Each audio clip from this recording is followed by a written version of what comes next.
ఈ మధ్యకాలంలో వచ్చే కేసెస్ ఏవి ఎక్కువగా వస్తుంటాయి, ఏవి ఎక్కువగా మీకు వస్తుంటాయి?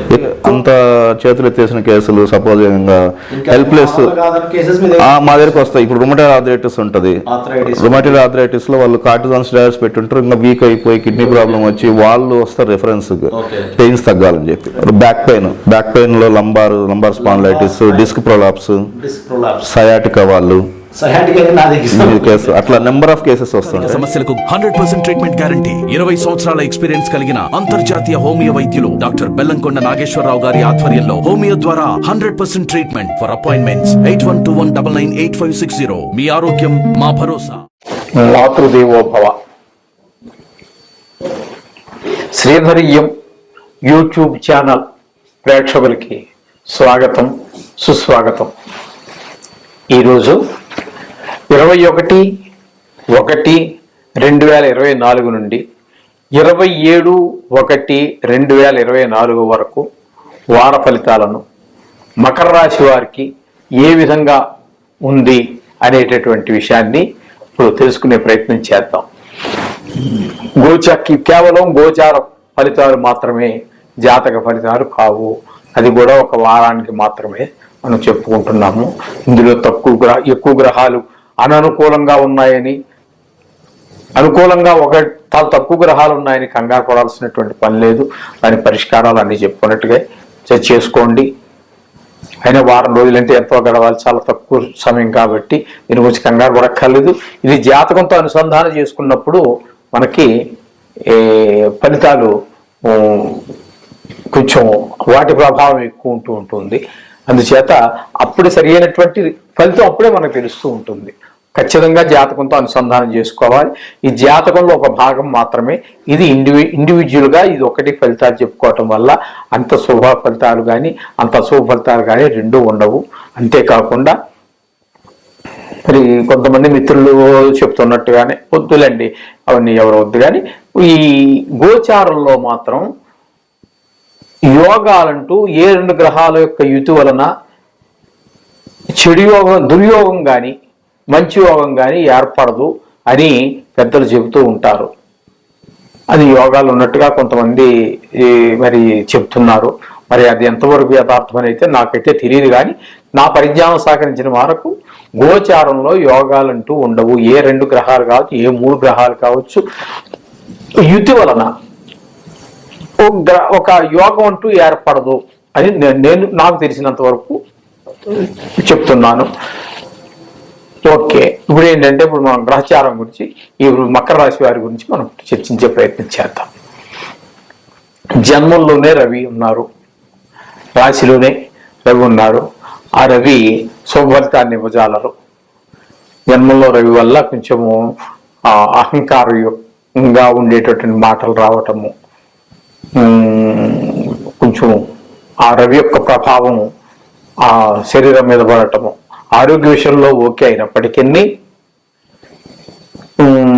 మిగతా విషయాల్లో రవి అంత శుభప్రదమైనటువంటి ఫలితాలను జన్మంలో ఇవ్వరు, అయినా జన్మరాశిలో ఇవ్వరు. అలాగే ద్వితీయంలో శని ఉన్నారు. ద్వితీయంలో శని కూడా సరి అయినటువంటి మంచి శుభఫలితాలు ఇవ్వరు. కానీ ఇక్కడ ఏమైందంటే ఆయన స్వక్షేత్రం కాబట్టి కుంభరాశి, ఆయన ఆ క్షేత్ర ప్రభావాన్ని ఇస్తారు. ఆయన స్వక్షేత్ర ప్రభావం ఉంటుంది. రెండవ రాశిలో ఉండటం వల్ల ఆ ప్రభావం కూడా ఉండి శుభ అశుభ రెండు ఫలితాలు ఇవ్వడానికి ఆయన సమర్థులు. ఇకపోతే తృతీయంలో రాహు ఉన్నారండి.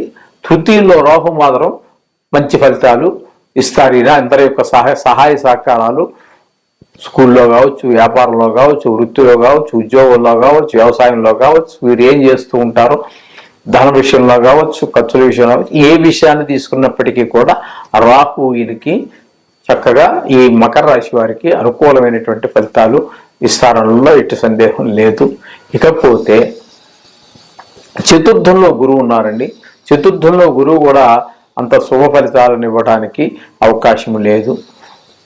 చతుర్థ ఫలితాలన్నీ ఏవైతే ఉన్నాయో రావాల్సిన డబ్బు కనుక రాకపోవటం, పిల్లలు లేకపోతే వాళ్ళ చదువుల్లో ఒక స్టెప్ ముందుకు వేయలేకపోవటం, అలాగే కుటుంబంలో చిన్న ముందుకు వెళ్ళకపోవటం, ఏదైనా కొనుగోలు చేయాలి భూమి కానీ ఇల్లు కానీ అనుకోవటం, ఉంటే ఈ వారంలో అది ఏమాత్రం అనుకూలమైనటువంటి ఫలితాన్ని గురువు కలగజేయాడు. అలాగే ఇక్కడ వీళ్ళకి భాగ్యస్థానంలో కేతు ఉన్నారండి. ఆ కేతువు కూడా ఏ విధమైనటువంటి మనకి ముందుకు వెళ్ళడానికి అనుకూలమైనటువంటి ఫలితాన్ని ఇవ్వరు. అంచేత ఈ భాగ్యానికి సంబంధించినటువంటి ఏదైనా భాగ్యమేనండి. ఆ భాగ్యానికి సంబంధించి చదువు విషయం కావచ్చు, పిల్లల విషయం కావచ్చు, భార్య విషయం కావచ్చు, ఆరోగ్య విషయం కావచ్చు, గృహ విషయం కావచ్చు, పొలం విషయం కావచ్చు, వ్యాపార విషయం కావచ్చు, ఏ విషయం తీసుకున్నప్పటికీ ఈ కేతువు అందులో ఒక అడుగు ముందుకేస్తే 4 అడుగులు వెనక్కి వేసేటటువంటి పరిస్థితి ఉంటూ ఉంటాయి. ఆ విధమైనటువంటి పరిస్థితులు ఈ కేతు వల్ల కలుగుతూ ఉంటాయి. ఇకపోతే ఇక వ్యయ స్థానంలో 12వ స్థానంలో కుజ, బుధ, గురు, కుజ, బుధ, శుక్ర 3 గ్రహాల యొక్క సంచారం ఈ జరుగుతోందండి వ్యయ స్థానంలో. ఈ 3 గ్రహాలు కూడా కుజుడు కానీ ఏమాత్రం ఏ విధంగానూ సహకరించడు, ఏ విషయంలోనూ కూడా ఆయన సహకరించాడు. అలాగే వ్యాపార విషయంలో కానీ, బుద్ధి సరి అయినటువంటి ఆలోచన ధోరణిలో కానీ బుద్ధుడు సహకరించడు. ఇక సుఖ విషయాలకు వచ్చినట్టయితే మనిషి సుఖాలను కోరుకుంటూ ఉంటాడు. వాడు ఎంత పేదవాడైనా, ఎంత ధనవంతుడైనా కూడా సుఖాలు కోరుకుంటూ ఉంటారు. ఆ సుఖాలకు కూడా కొంచెం ఆయనకి అన్ని సుఖాలు అన్నీ ఉండవచ్చు కాక వాటిని అనుభవించడానికి అవకాశం ఏర్పడదు. ఈ శుక్రుల వలన ఆయన మీకున్న దాన్ని మీరు అనుభవించకుండా చేస్తాడు. ఇక్కడ శుక్రుడు మీకున్నా కూడా, లేకపోతే అది లేదనుకోండి. ఒకవేళ అన్నీ ఉంటే కూడా మీరు ఆ సుఖాలను అనుభవించకుండా కొంచెం దూరంగా పెట్టేటటువంటి ప్రయత్నం ఈ శుక్రుడు వల్ల జరుగుతూ ఉంటుంది. అందుచేత ఈ 3 గ్రహాలు కూడా కుజుడు, బుధుడు, శుక్రుడు కూడా అనుకూలమైన ఫలితాలు లేవు. మొత్తం మీద చెప్పాలి అంటే ఈ రాశి వారికి, మకర రాశి వారికి ఒక్క రాహువు శుభప్రదమైనటువంటి ఫలితాలు ఇస్తారు. ఇక శని అంటారా స్వక్షేత్రం కాబట్టి కొంతవరకు అనుకూలించిన, 2వ స్థానంలో ఉన్నారు కాబట్టి కొంతవరకు అనుకూలించకపోవచ్చు. అందుచేత ఒక రాహు మాత్రం పరిపూర్ణంగా ఈ మిగతా గ్రహాలని అనుకూలంగా ఉన్నాయి. అయినా మీరు ఏమి కంగారు పడక్కర్లేదండి. ఒక వారం కాలం మాత్రమే, ఇది వార ఫలితాలు మాత్రమే. ఇది కూడా మనం మిగతా జాతకంతో కంపేర్ చేసినప్పుడు, అందులో అక్కడ ఫలితాలు కూడా కంపేర్ చేసినప్పుడు వేరే రకంగా ఉండవచ్చు. వాటి ప్రభావం తీక్షణంగా ఉన్నప్పుడు ఈ ప్రభావం తక్కువగా ఉండవచ్చు. అటువంటి ఫలితాలు కూడా అవకాశం ఉంటుంది. అంచేత మీరేం కంగారు పడక్కర్లేదు. మనం చెప్పినటువంటి విధంగానే ఆ నవగ్రహ స్తోత్రాలు చదువుకోండి, దేవుని ప్రార్థించండి. వీరుంటే ఈ వారం ఖచ్చితంగా, ఎందుకంటే చెప్పాలి అంటే 9 గ్రహాలు మీకు అనుకూలంగా, 9లో 8 గ్రహాలు మీకు అననుకూల ప్రభావంగానే ఉన్నాయి కాబట్టి వీలుంటే ఈ 9 రోజులు కూడా కాస్త గుడికి వెళ్ళి ఆ నవగ్రహాల చుట్టూ తిరగటం అది తప్పకుండా చేయండి. ఈరోజు ఆ దేవుడు కూడా దర్శనం చేసుకోండి. ఏ దేవుడు అనేది లేదండి, ఏ దేవుడైనా ఒకటే. ఏకో విష్ణు మహద్భూతం పృథుభూతాన్ని అనేక శాఖ. అంచేత రకరకాల అవతారాలు ఎత్తినప్పటికీ విష్ణుమూర్తి ఏకో విష్ణువు. అందుచేత ఏం కంగారు పడక్కర్లేదు.